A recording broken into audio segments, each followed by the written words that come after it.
Hey everybody, welcome back to the bookshelf. More of the birthday shelf today because it is someone's 20th birthday.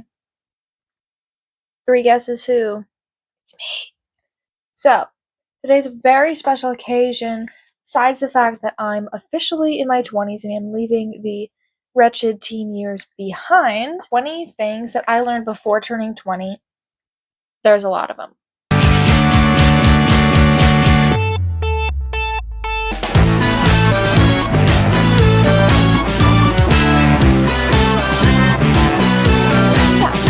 If you don't know me, my name's Grace, and I am a college student. I make book videos, lifestyle content, I do some TikToks, and I roast some frat dudes. If that sounds like something you're into, then we should just be friends now, and you should just subscribe and follow me. So deep in the archives of my shelf and deep in the wastebasket of my storage situation in this extremely small room, I found something for you guys, which is my childhood diaries. There are a few of them. Okay, there's like 20 of them. Because I had a lot of free time and a lot of pens. So, I remember watching these kinds of videos when I was younger, like when I was 13 or 14. I would watch videos that older girls made when they were in college about what I wish I'd known as a teenager or what I've learned since then to give me hope and inspire me when I started high school and I was having a rough time in social situations and getting bullied and making friends. I really found a lot of inspiration and courage from those videos, and I wanted to make that a section for this video as well. So feel free to associate this with some things from your life. Make sure to like and subscribe and comment down below if you would enjoy doing such a thing. This first diary has some very lovely purple sparkly gel pen. Very, very entertaining. August 21st, 2018. It is written in sparkly brown gel pen, and it was a Tuesday on this day when I wrote this. And it says, I want a new friend so badly. Please help me to find one or even two. I've been so lonely, no one to play with except for a dog because my friend had a dog and I would play with him. I really, really wish for a new friend. One of my favorite Bible verses is I will never leave you nor forsake you. But I don't have a lot of friends. Would you be so kind as to give me a new friend? I'm going into a new grade at school and I would love to have more people to play with. I'll try to be very good to make up for it. Maybe I'll make a new friend soon. That's extremely emo, I realize that. I would see a lot of middle school friend groups and it made me sad that I didn't have one, so I wrote a lot of very poorly phrased diary entries, sort of like wishing for one. Generally speaking, my diary entries when I was younger were not a lot of cheery things because I was consistently bullied throughout my childhood. There are a lot of stories of like so and so betrayed me at school today, and or like out today with friends and one of them tried to like shove me and break a rib. Things like that. Kid stuff. No, it's actually quite serious. I think a lot of times people think that kids will work out bullying amongst themselves, and it's like, no. I would have appreciated an adult stepping in. A lot of times I didn't want to, a lot of times I didn't care. And that made me feel very, very abandoned at a young age, which caused other problems down the road. So as I go into different leadership phases in my life and I have more of an influence on younger people, yeah, you can bet I'm not gonna be overlooking anything with the youngsters.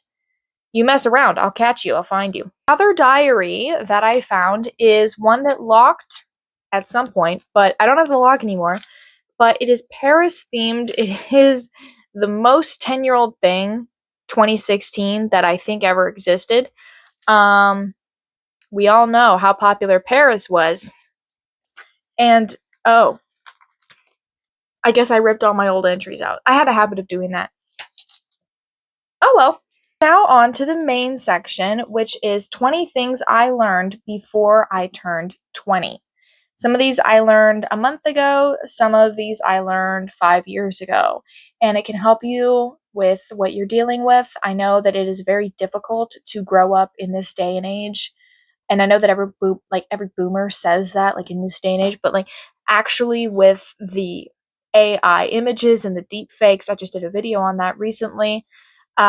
Beauty standards have like reversed again, where now skinny talk is trending again, and like, you know, density foods and like low calorie, high density. It's a nightmare. I wrote a little prologue that's very emo because I was writing this. I think I was like feeling hormonal or something. But there's just like so much emo in here. To me, turning 20 means that it's the decade of simmering emotion, being 15 in an orange sunset summer when the most special boy likes you, and the brewing rebellion is finally over by the time you're 20. Whether the storm calms afterwards, I don't know. But here are 20 things that I do know now. You as a person are completely detached and separate from a stranger and their words. I was bullied mercilessly for my whole childhood for wearing dresses or reading or having food allergies, which was a weird thing to make fun of a kid for, because a lot of kids have food allergies like peanuts or gluten or whatever. But like, because I was allergic to dairy, I couldn't have like birthday cake a lot of times, and I also couldn't have ice cream or milk or frozen yogurt and a lot of like traditional kid foods like mac and cheese. And I was really severely allergic when I was little. It's lessened up now as I've gotten older. Like sometimes if the barista at Starbucks puts like regular milk instead of oat milk, it's okay, it doesn't bother me. My kids would make fun of me because I couldn't participate the same in a lot of little kid parties and birthdays. You as a person are completely separate from an idea or a construct or a saying. So the old saying, just because you say it doesn't make it true, actually is true. And it sounds very, very simplistic, but for me, it took on a different meaning as I got older. Next one. This one's a big one because I was a very thoughtful child. I was always considering the sensible aspects of any decision. I was very much a little grown up when I was like 12, and I was always considering like how will this affect me later on as I'm older, which meant that I did miss out on some things as well. And the second thing, don't stop yourself from feeling things. We all know the Taylor Swift song Ruin the Friendship. And as a teenager, I was always terrified of falling off the deep end of emotions. I always held myself together as this very prim, very sensible 13-year-old.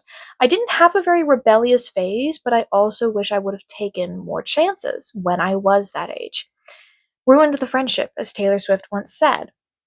For example, there was this person when I was in middle school who moved away um, during a very conflicted time of the world, and I never got to tell them how I really felt. And I was very terrified of all of my friends finding out, and because I was at that age where you could still be made fun of for having feelings or maturing or whatever. And I did that with a lot of situations where I would catastrophize and then I would back out and I would never actually express myself. And I would never take chances, even though it's a very low risk situation when you're 12. And I always felt like I was being more grown up by doing that. I felt like I was making the sensible, calculated decision. But in the end, I do wish that I had had more experiences of expressing myself and being more carefree. But don't stop yourself from acting on what you know to be true and what you know to be honest to yourself. Feel at peace and not be dissonant with what you actually desire out of life. People will forget what you said, but never how you made them feel. This is originally a Maya Angelou quote that I heard in a documentary about Queen Elizabeth, where she used this quote a lot to sort of motivate herself when she became queen at the age of 25.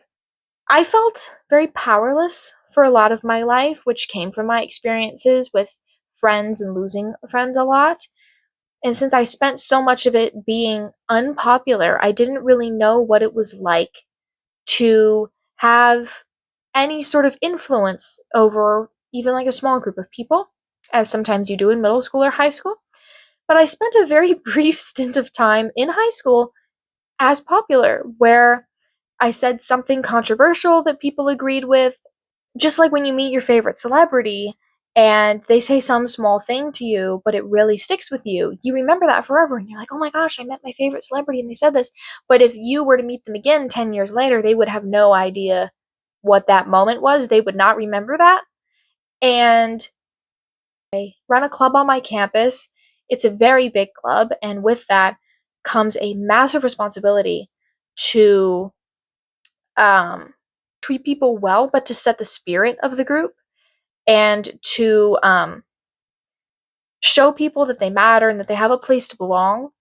And with that means that I meet a lot of people. I talk to a lot of people. I have a lot of very small conversations throughout my day, but they have an impact on those people. And they may have forgotten what I said, but they will associate me with the club and they will associate what I said with their experience. When I was 15, I was very snarky and defiant, and I didn't care about how I sounded to other people. I would just say it and regret nothing. If someone wants to leave your life, it's best to let them go.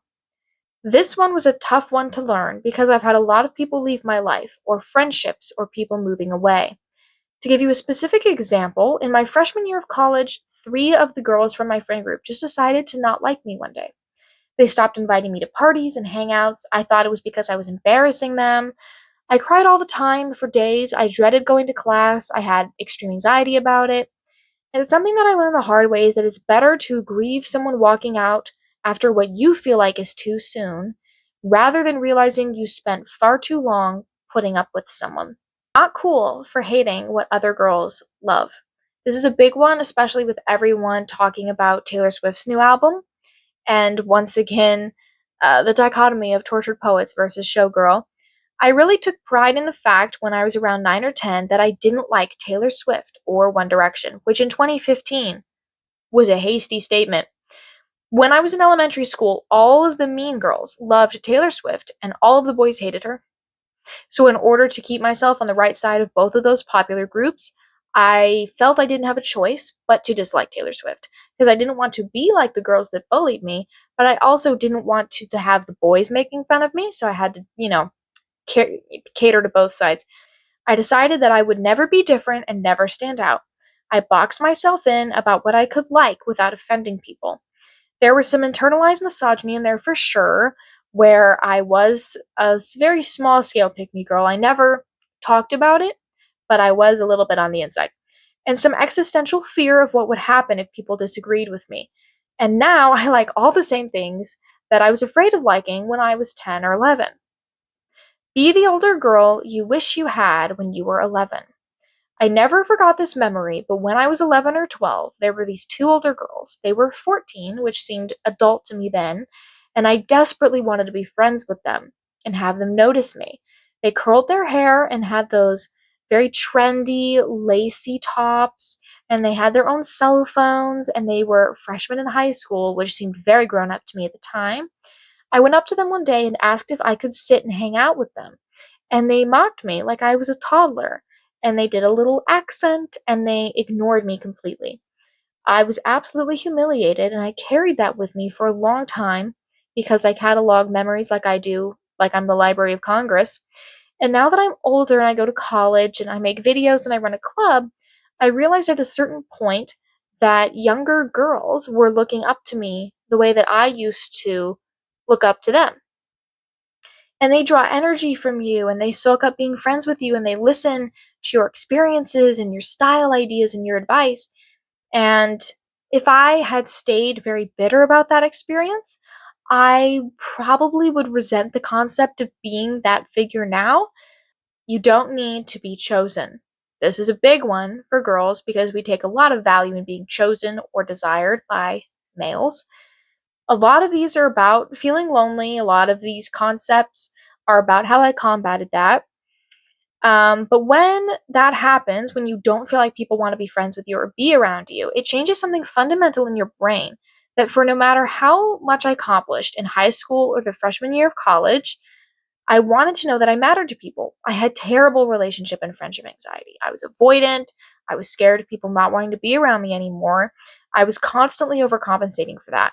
And I didn't know when I was 17 that when you're working to be chosen, that means giving up your individual power. You are whatever people say and whatever value they assign you.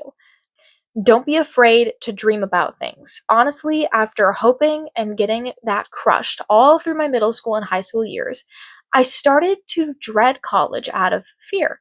I was terrified that by dreaming about it and placing my hope in it for it being a better place for me, it would turn out to be awful and I would flunk out and become homeless and live on the streets. And I scared myself that I was jinxing it by dreaming about college and being excited for it. And I feel like a lot of us do that about relationships or career goals where we feel like if we're excited about something, it's less likely to happen.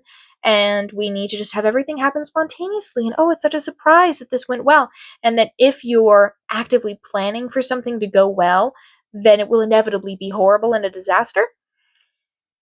But that kind of dreaming saved me when I was in a very dark place in high school and I didn't have a lot of friends and I was feeling very lost and very like blowing around in the wind and I didn't really have anything solid to root into. That belief came from me though. I realized it didn't come from college. The university didn't have this magical power to be my fairy godmother. That belief that I could change things about my life came from me. College was just the vessel. Also assign power to things or situations to change us for the better. We don't really give ourselves enough credit for changing our own lives. Number 9 is change your pillowcase regularly and drink 64 ounces of water a day. This is very important, okay? It will help a variety of different things and it will make sure that you're hydrated. Number 10, you're not crazy, you're not insane, you just have OCD. I'm not embarrassed to share this because I think it's very important to. I could do a longer video on it because there's so many thoughts that I have about that. But I spent quarantine when I was 14, feeling very isolated because I didn't know that I was experiencing what would now be called OCD symptoms. And there wasn't as much knowledge about it 6 years ago. People were more so talking about autism and ADHD and how those could be coupled together. Not a lot of people were discussing not a lot of people were discussing OCD. And if they were discussing it, it was about being a clean freak, being a germaphobe, illness related, not so much the intrusive thoughts or the compulsions or how it changes your brain to where you don't even realize you're doing it. Like, you don't consciously know, yes, this is a like, it's very strange how it works. And there wasn't a lot of knowledge for you to recognize that. So you were kind of stuck on your own at a certain point in time. And there are 4 different types of OCD that I learned since then through a very helpful channel called Psych2Go on YouTube. They make mental health videos and they explain things that I wouldn't have really known that I had OCD if I hadn't seen that video about the different kinds. And I know that it can be scary to sort through your brain and what you may have and what you may not have, but knowing the name for things and what you have takes away half of the power of fear that it has over you. Number 11, everything dark will build you up for what's to come.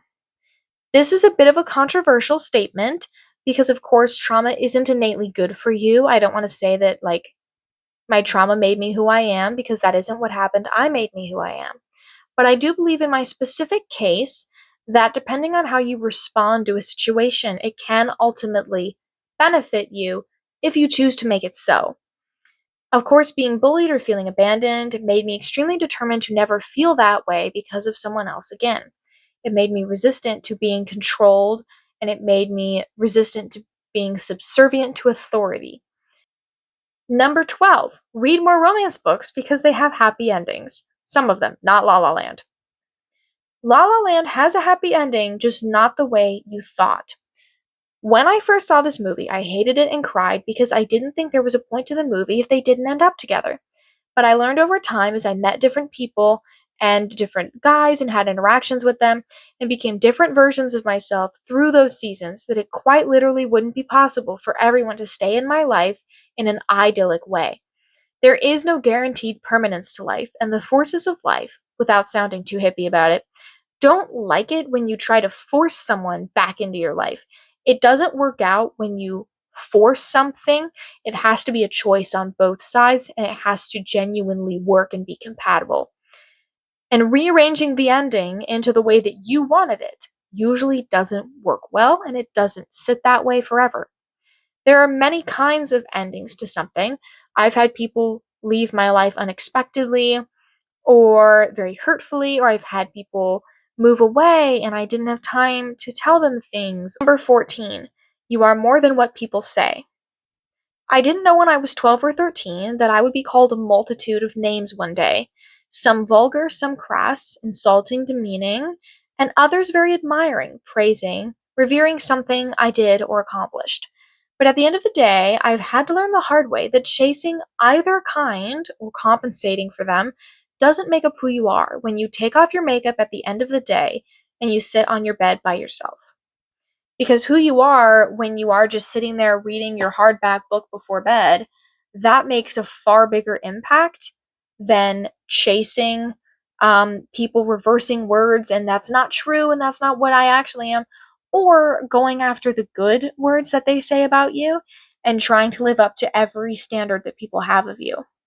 Number 15, you get to choose who you show up as.